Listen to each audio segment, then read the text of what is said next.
আমরা এখন খুব ভালো করে পৌষ্টিকনালীর বিভিন্ন অংশ পড়ব। এখানে তোমরা অনেক কিছু নিয়ে কনফিউজড আমি জানি।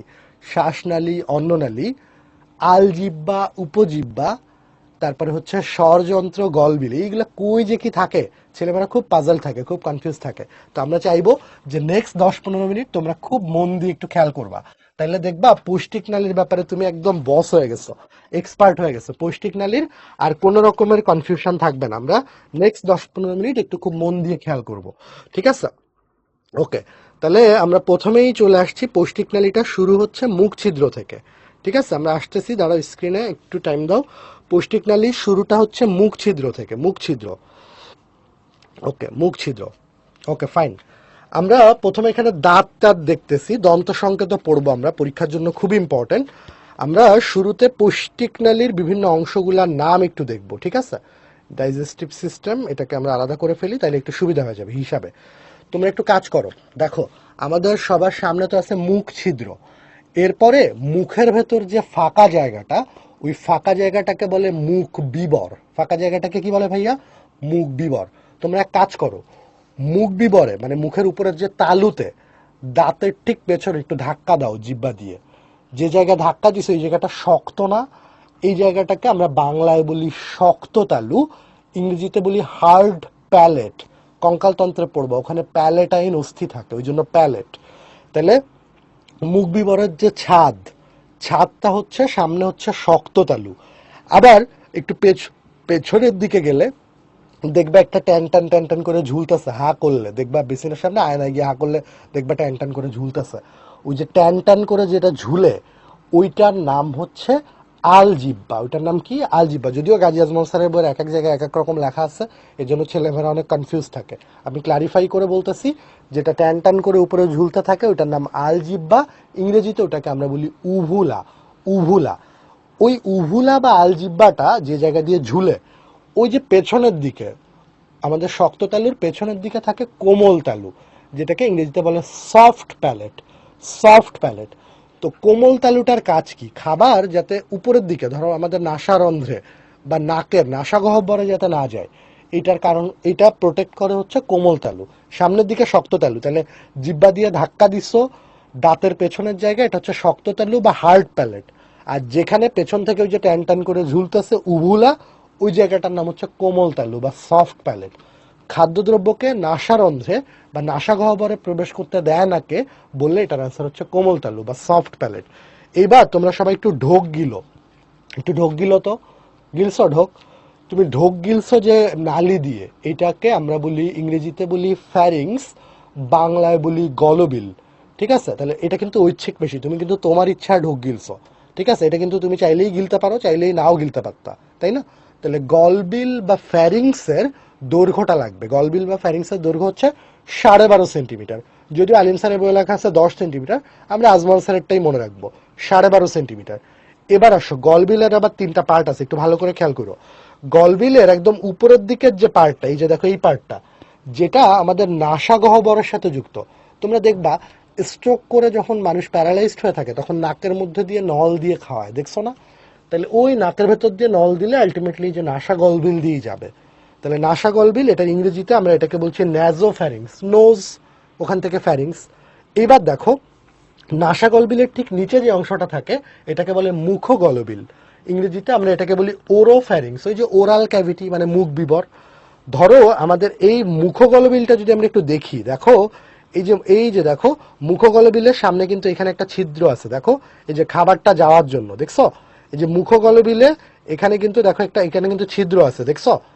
তাহলে এই যে মুখগলবিলের ভেতর দিয়ে কিন্তু খাবার ঢুকবে, এই জন্যই ওখানে কিন্তু একটা ছিদ্র আছে। আর গতদিন পড়িয়ে গেছিলাম, এটাই কিন্তু সেই টনসিল, এই যে প্যালেটাইন টনসিল, দুই পাশে দুইটা। আর ওই যে দেখো ট্যান টান করে ঝুলতেছে, এটাই কিন্তু আমাদের সেই উভুলা। ওই দেখা যায় উভুলা, ওই আমাদের আলজিব্বা, ঠিক আছে? এটা হচ্ছে আলজিব্বা, উভুলা বা আলজিব্বা। তাহলে এটাও সরায় ফেললাম আমি। তাহলে এই যে দেখো আমাদের মুখ গলবিলে কিন্তু এখানে একটা ছিদ্র আছে, মুখগলবিলে। এবার আসো ভাইয়া, গলবিল বা ফ্যারিংস তো বুঝলাম, ল্যারিংস বা স্বরযন্ত্র কই এটা তো বুঝি না ভাই। ল্যারিংস হচ্ছে, তোমরা সবাই একটু তোমাদের গলার কাছে হাত দাও, যেখানে হাত দাও, এখানে ওই যে মুভিতে দেখছো না গলায় টিপে মেরে ফেলে, এমনি সারাদিন চাপাচাপি করলেও মরবে না, তাহলে ধরতে হবে কেমনে? এমনি এইভাবে ধরে চাপচুপ দিও না আবার, খবরদার। এই যে সামনে যেটা, এটাই হচ্ছে ল্যারিংস, এখান থেকে স্বরের সৃষ্টি হয়, এই জন্য এটাকে আমরা বলি স্বর যন্ত্র।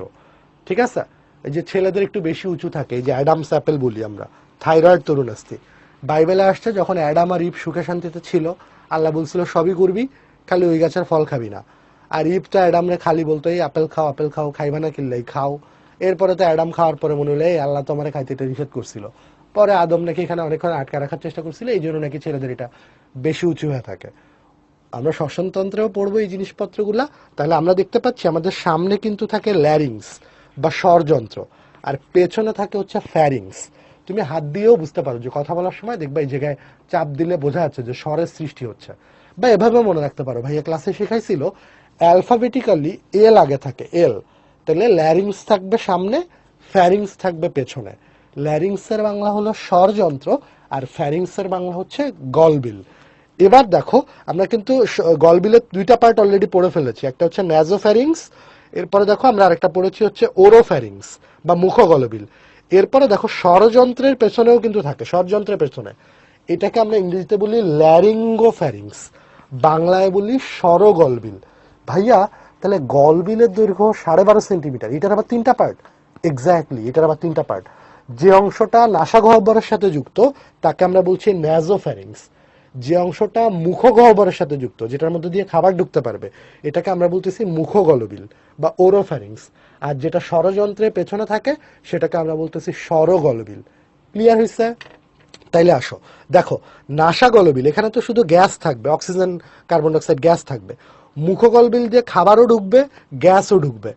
একইভাবে ল্যারিঙ্গোফ্যারিংস, এটার মধ্যেও খাবারও থাকবে, গ্যাসও থাকবে। এখন ঝামেলাটা কি জানো? এই যে মুখগলবিলের যে ছিদ্র দিয়ে, এই ছিদ্র দিয়ে যে খাবার ঢুকতেছে, দেখো এই যে ছিদ্র, এই খাবার কিন্তু দেখো এই যে ল্যারিংসেও চলে যেতে পারতো। দেখো এই যে ল্যারিংসের মধ্যেও খাবারটা চলে যেতে পারতো, কিন্তু ল্যারিংসটা কেন, ল্যারিংসের মধ্যে খাবারটা যায় না, ওইটার কারণ হচ্ছে যে এপিগ্লটিস। এটার কারণ কি? এপিগ্লটিস। এইটার বাংলা হচ্ছে উপজিহ্বা, এপিগ্লটিসের বাংলা হচ্ছে উপজিহ্বা। তাহলে খাবার কেন স্বরযন্ত্রে বা ল্যারিংসে প্রবেশ করতে পারে না? খাবারকে স্বরযন্ত্রে প্রবেশে বাধা দেয় কে? কোন অংশটি বা কোন তরুণাস্থিটি? বললে অ্যান্সার হবে এপিগ্লটিস, যেটার বাংলা হচ্ছে উপজিহ্বা। আল জিহ্বা কিন্তু আমরা দেখে ফেলছি, যেটা টান করে ঝুলে, যেটা উভুলা ল, আল জিহ্বা ল, তাহলে উভুলা হচ্ছে আল জিহ্বা, আর এপিগ্লটিস হচ্ছে উপজিহ্বা।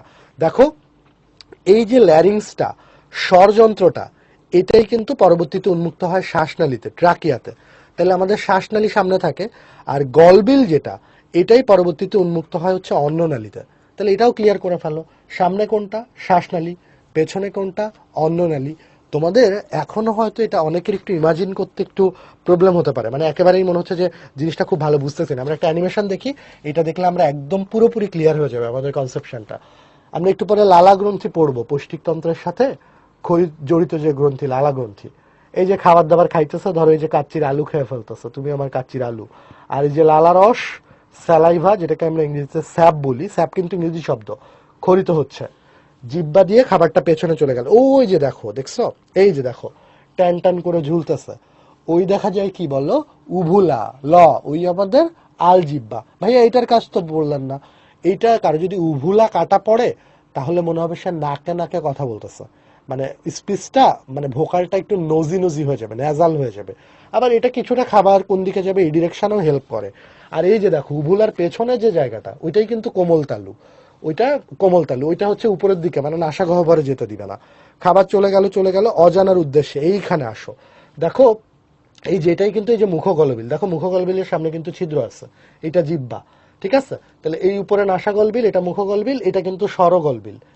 আচ্ছা, আর এই গলবিলটা পেছনে হয়ে গেছে অন্ননালী, আর এইদিকে এই যে স্বরযন্ত্রটা, এটা সামনে হয়ে গেছে শ্বাসনালী। দেখো মুখ গলবিল দিয়ে খাবার কিন্তু স্বরযন্ত্রে পড়ে যেতে পারতো, পড়বে না কেন? এই যে দেখো এপিগ্লটিস, যেটার বাংলা বলেছি উপজিহ্বা, এটা একটা স্থিতিস্থাপক তরুণাস্থি। দেখো এই যে দেখো স্থিতিস্থাপক, দেখছো ইলাস্টিকের মতো লম্বা হয়ে গেছে, খাবারকে স্বরযন্ত্রে ঢুকতে দেয় নাই, এই যে অন্ননালীর ভেতর দিয়ে বস্তার মধ্যে এসে পড়লো, মানে পাকস্থলীর মধ্যে এসে পড়লো। বুঝছো না কাহিনী? আরো দেখো একটা কাহিনী, এপিগ্লটিসের কাহিনী। যদি অনেক সময় হয় না অ্যাক্সিডেন্টে খাবার দাবার শ্বাসনালীতে চলে যেতে পারে বা চোখ করে ফেলে অনেক সময়। এই যে দেখো খাবার আসলো মুখগলবিল দিয়ে, এই যে দেখো, দেখছো এখানে কিন্তু এই যে এপিগ্লটিস যেটা, এটা কিন্তু ওকে এই যে স্থিতিস্থাপক ঢেকে দিল, খাবারটাই যে অন্ননালী দিয়ে ইসোফেগাস দিয়ে পৌষ্টিকতন্ত্রে চলে গেল, পাকস্থলিতে চলে গেল। তার মানে এপিগ্লটিসটা এরকম খুলতেও পারে, ঢাকনা বন্ধও করতে পারে। অনেক সময় খাবারের টুকরা ভুলক্রমে দেখা যায় এরকম স্বরযন্ত্রে চলে যেতে পারে, ল্যারিংসে চলে যেতে পারে, তখন কি সমস্যা হয়? ধরো এটা তো নর্মাল প্রসেস, এখন অ্যাক্সিডেন্টালি ওই যে খাওয়ার সময় এই যে দেখো খাবারের টুকরা চলে আসছে, ভুল করে ও আটকাইতে পারে নাই, স্বরযন্ত্রে চলে আসছে, তখন আমাদের কাশি হয়, কাফিং রিফ্লেক্স হয়। এই যে দেখো ধাক্কা দিয়ে দিয়ে খাবারকে পিটায় বাইর করে দিতেছে, তখন এই যে মুখ দিয়ে নাক দিয়ে খাবার তাড়াহুড়ো করে বের হয়ে চলে আসে।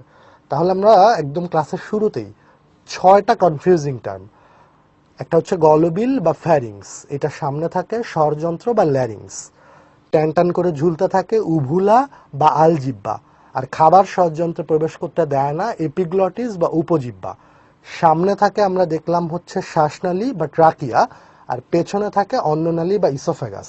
তোমরা একটু আমাকে ইনবক্সে জানাবা এই যে 6টা জিনিস কনফিউজিং জিনিসপত্র এবং খাবার কেন স্বরযন্ত্রে বা শ্বাসনালীতে যায় না, এটা কি বুঝছো না বুঝো নাই? একটু ইনবক্সে লিখে জানাও তো। ক্লিয়ার? ওকে, ফারা লিখছে ক্লিয়ার, মাহিমা লিখছে ক্লিয়ার, ভেরি গুড, কুল, সবারই ক্লিয়ার। ঠিক আছে, তার মানে তোমরা সব বুঝে ফেলছো, মাশাল্লাহ, কুল। আচ্ছা, এবার চলে আসো হচ্ছে আমরা একটু অন্ননালীতে চলে আসি। ওকে, আমি দেখতেছি তোমরা বেশিরভাগই বুঝতে পারছো, মাশাল্লাহ, very good, loud and clear. Okay, loud and clear, আমরা বুঝতে পারছি।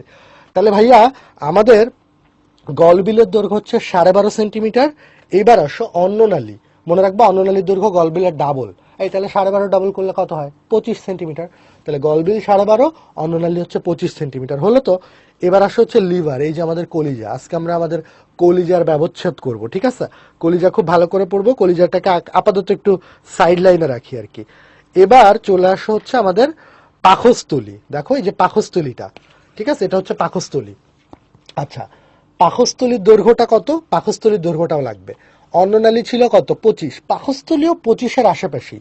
পাকস্থলীর দৈর্ঘ্য হচ্ছে বই লেখা আছে 30 সেন্টিমিটার, 30 সেন্টিমিটার, আর চওড়া হচ্ছে 15.2 সেন্টিমিটার। তুমি ওই 30, 25, 30 এভাবেই মনে রাখো, 12.5, 25, লম্বা 30, চওড়া হচ্ছে 15.2 সেন্টিমিটার। এবার আসো পাকস্থলীর খুঁটিনাটিও একটু ভালো করে জানতে হবে, একটু মন দিয়ে খেয়াল করতে হবে কিন্তু। পাকস্থলীর যে জায়গায় এই অন্ননালীটা শেষ হয়, পাকস্থলীর যেখানে এই যে অন্ননালীটা শেষ হয়ে গেছে, এইটা আমাদের হার্টে, হৃৎপিণ্ডের খুব কাছেই থাকে। দেখো এই যে হার্টের এই জায়গাটাকে তো অ্যাপেক্স বলে, দেখো অ্যাপেক্সের দিকে মুখ করে আছে, এই জন্য পাকস্থলীর এই জায়গাটাকে আমরা বলি কার্ডিয়া। কি বলি? কার্ডিয়া, কার্ডিয়াক প্রান্ত, কার্ডিয়া। কার্ডিয়ার উপরে এই যে গম্বুজের মতো যে অংশ, এটাকে আমরা বলি ফান্ডাস। কি বলি ভাইয়া? ফান্ডাস। আর পাকস্থলীর প্রধান অংশ যেটা, এই যেটা, এটাকে আমরা বলি বডি, বা এটার আরেকটা নাম হচ্ছে কর্পাস। তাহলে পাকস্থলীর মূল অংশকে কি বলে? বডি বা দেহ বা কর্পাস। এবার আসো পাকস্থলীর পর যে জায়গা থেকে ক্ষুদ্রান্ত্র শুরু হবে, ক্ষুদ্রান্ত্র শুরু হবে, এই জায়গাটাকে আমরা বলি পাইলোরাস। এই জায়গাটাকে আমরা কি বলি? পাইলোরাস। এই 28 তারিখে যে গাজী আজমলের বই আসছে, ওখানে কিন্তু টুকটাক বেশ কিছু জিনিসপত্র অ্যাড হয়েছে, যেমন এই যে বডির বা আরেক নাম কর্পাস, এটা আগে আলিম স্যারের বই ছিল, এখন গাজী আজমল স্যারের বইও আছে। তারপরে মাজেদা ম্যাডামের বইয়ের একটা তথ্য লেটেস্ট এডিশনে আসছে, সেটা হচ্ছে এই যে বডি এবং পাইলোরাসের মাঝখানে এই যে জায়গাটা, এই জায়গাটাকে বলে অ্যান্ট্রাম। এই জায়গাটাকে কি বলে? অ্যান্ট্রাম। পাকস্থলীতে খাবার, পাকস্থলীর খাবার ক্ষুদ্রান্ত্রে যাওয়ার পূর্বে এই অ্যান্ট্রামে অবস্থান করে। যারা কখনো বিমানে উঠছে, এয়ারপোর্টে যেমন লাউঞ্জ থাকে, ইমিগ্রেশন থাকে, ওই রকম মানে কোথাও, মানে এখানে পাকস্থলী থেকে ক্ষুদ্রান্তে যাওয়ার আগে খাবার কোথায় অবস্থান করে বললে আনসার হবে অ্যান্ট্রাম। এই জায়গাটার নাম হচ্ছে অ্যান্ট্রাম, অ্যান্ট্রাম। এই বাচ্চারা দেখো তো পাকস্থলীর অংশগুলোর নাম মুখস্থ হয়েছে কিনা। যেখানে অন্ননালী শেষ হয় ওই জায়গাটার নাম কার্ডিয়া, কার্ডিয়ার উপরে গম্বুজের মতো অংশ ফান্ডাস, ফান্ডাসের নিচে মূল অংশটাকে বলে বডি, দেহ বা কর্পাস। যেখান থেকে ক্ষুদ্রান্ত্র শুরু হয় এই জায়গাটাকে বলে পাইলোরাস। পাইলোরাস আর বডির মাঝখানে অল্প একটু জায়গা, ছোট্ট একটু জায়গা, যেখানে ক্ষুদ্রান্ত্রে খাবার যাওয়ার আগে অল্প সময়ের জন্য অবস্থান করে, ওই জায়গাটাকে আমরা বলছি অ্যান্ট্রাম। কি বলছি? অ্যান্ট্রাম, হলো তো। এখন দেখো ভাইয়া, এই কার্ডিয়া এবং পাইলোরাসে এই দুই জায়গায় দুইটা কপাটিকা থাকে। এই কপাটিকা ইংরেজি কি ভালভ বলবো? না, এই কপাটিকাকে বলে স্ফিংটার। ভাই আপনি না গতদিনই পড়াইলেন কপাটিকা মানে ভালভ। শোনো, ভালভ যেটা, ওইটা হয় হচ্ছে তন্তুময় ফাইব্রাস টিস্যু দিয়ে, তন্তু দিয়ে। আর এই স্ফিংটার যেটা, এটার কাজও ভালভের মতোই, কিন্তু এটা হয় পেশি দিয়ে। তো কার্ডিয়ায় যে পেশি দিয়ে যে কপাটিকাটা হয় ওটাকে বলে কার্ডিয়াক স্ফিংটার, আর পাইলোরাসে যে কপাটিকাটা হয় এটাকে আমরা বলি পাইলোরিক স্ফিংটার। তাহলে পাকস্থলীর উপরে থাকতেছে কার্ডিয়াক স্ফিংটার, আর যেখান থেকে ক্ষুদ্রান্ত্র শুরু হচ্ছে ক্ষুদ্রান্ত্রের শুরুতে থাকতেছে পাইলোরিক স্ফিংটার। দেখো, স্ফিংটারের কাজও একমুখী প্রবাহ নিয়ন্ত্রণ করা, কিন্তু এই কার্ডিয়াক স্ফিংটার মাঝে মধ্যে নিমখারামি করে। কিভাবে? পাকস্থলীর খাবার কি উল্টা, পেরিস্টালসিস, মানে উল্টা পথে যাত্রা করে বমি হয়ে বেরোয় যায় না? কিন্তু আল্লাহ পাকের মেহেরবানি যে এই পাইলোরিক স্ফিংটার নিমখারামি করে না। চিন্তা করো তো, পাইলোরিক স্ফিংটারে যদি আমাদের সাথে গুডিবাজি করতো আর এই নিচের জিনিসপত্র যদি উপরে উঠতো, তাহলে কি একটা অবস্থা, আমরা হাইডা হয়ে যেতাম। ব্যাপারটা এরকম না? তাহলে পাকস্থলী, এটা দেখো, এটা হচ্ছে আমার পাকস্থলী, আমার, দেখো এটা আমার বাম হাত, ঠিক আছে? তাহলে এটা হচ্ছে বাম বাক, দেখো এই বাকটা হচ্ছে বাম বাক। বাম বাক, দেখো তো এটা কি বড় না ছোট? বড়। এটা কি উত্তল না অবতল? দেখতেছো কিন্তু ছোটবেলায় আম আঁকছো না, আমের মতোই তো। এটা হচ্ছে উত্তল। আর এটা হচ্ছে আমার ডান হাত, তাহলে দেখো এটা হচ্ছে ডান বাক। এটা কি বড় বাক না ছোট বাক? এটা ছোট বাক। এটা কি উত্তল না অবতল? এটা কিন্তু অবতল। তাহলে বাম বাক ব, বড় বাক, এটা হচ্ছে উত্তল, ঠিক আছে, উত্তল। আর ডান বাকটা এটা ছোট বাক, এটা হচ্ছে অবতল। বুঝতে পেরেছো? আমরা একটু পরে দেখবো, আমি লিখে দিব বোর্ডে, এখন হয়তো শুনলে অনেকের মুখস্থ না হইতে পারে।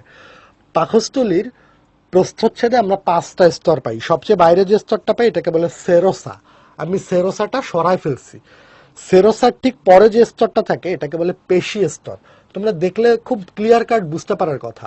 দেখো, পাকস্থলীতে পেশিগুলা তোমার 3টা লেয়ারে থাকে। দেখো, এটা একটা বহিস্থ লেয়ার, একটা মধ্যস্থ লেয়ার, একটা অন্তস্থ লেয়ার। তাহলে এটা অনেক সময় পরীক্ষায় মাঝে মধ্যে আসে যে পাকস্থলীর যে অনৈচ্ছিক বা মসৃণ পেশি এটা কয়টা স্তরে থাকে। এটার অ্যান্সার কিন্তু 3। এই যে দেখো, বাইরেরটা এরকম লম্বালম্বি থাকে, মাঝখানেরটা এরকম বৃত্তাকার ভাবে থাকে, আর একদম ভেতরেরটা এরকম বাঁকায় তির্যক ভাবে থাকে। তাহলে পাকস্থলীর মসৃণ পেশি কয় স্তর বিশিষ্ট? বললে অ্যান্সার হবে হচ্ছে 3। আর পাকস্থলীর সবচেয়ে ভেতরে যে লেয়ারটা থাকে এই লেয়ারটার নাম হচ্ছে মিউকোসা। তোমরা দেখতে পাচ্ছ একটু ভাঁজ ভাঁজ হয়ে আছে। পাকস্থলীর যে মিউকোসার এই যে ভাঁজ ভাঁজ অভিক্ষেপগুলা, এগুলাকে বলে রুগী। রুগী আমরা বলি না গ্যাস্ট্রিকের রুগী, তো পাকস্থলী মানেই তো গ্যাস্ট্রিক। মনে রাখবো ওই যে ওটাই হচ্ছে গ্যাস্ট্রিকের রুগী, গ্যাস্ট্রিক আর কি। ঠিক আছে, তাহলে এই হচ্ছে আমাদের মোটামুটি পাকস্থলী পর্যন্ত হয়ে